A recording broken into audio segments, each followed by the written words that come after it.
അപ്പോൾ ഇന്ന് ലഞ്ചിന് എന്തൊക്കെയാണെന്ന് നോക്കിയാലോ. ആദ്യത്തെ ടിഫിൻ ഉണ്ടെന്ന് നോക്കാം. 1 2 3 പിന്നെ 4. അപ്പോൾ ഈ ടിഫിൻ ഞാൻ കൊണ്ടുവരുമ്പോൾ മിക്കവാറും വെജിറ്റബിൾ പുലാവോ അങ്ങനെ എന്തെങ്കിലുമൊക്കെ ആയിരിക്കും, അല്ലെങ്കിൽ ദഹി റൈസ്, അല്ലെങ്കിൽ തൈര് സാദമൊക്കെ ആയിരിക്കും. എനിക്കെല്ലാം അറിയാം, സ്ഥിരമായി കാണുന്നവർക്ക്. പാത്രമൊക്കെ താഴെ പോകാണല്ലോ ഈശ്വര. പപ്പടമാണ്, എയർ ഫ്രയറിലിട്ട പപ്പടമാണ്, ഇച്ചിരി കട്ടിയുണ്ട്.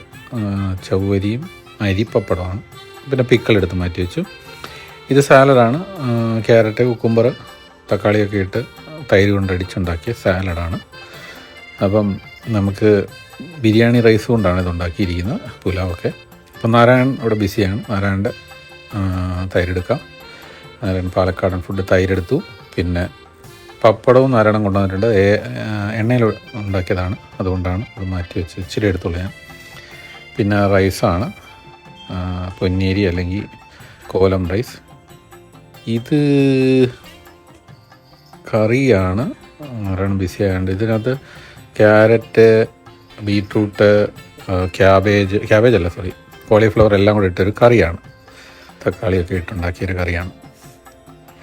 അപ്പം എന്തൊക്കെയാണ്? അപ്പോൾ ആദ്യം എയർ ഫ്രയറിലല്ല, നാരായണൻ കൊണ്ടുവന്ന പപ്പടം തന്നെ എടുത്തു, എണ്ണയിലിട്ടുണ്ടാക്കിയ. പിന്നെ സാലഡ് എടുത്തു. സാലഡും ഒരു അച്ചാറും ഉണ്ടെങ്കിൽ നമുക്ക് പുലാവൊക്കെ കഴിക്കാൻ പറ്റും. പിന്നെ നാരായണൻ കൊണ്ടുവന്ന കൂട്ടാൻ. പിന്നെ ഇച്ചിരി പിക്കിളും എടുത്ത് ഒന്ന് മിക്സ് ചെയ്ത് കഴിച്ച് നോക്കാം.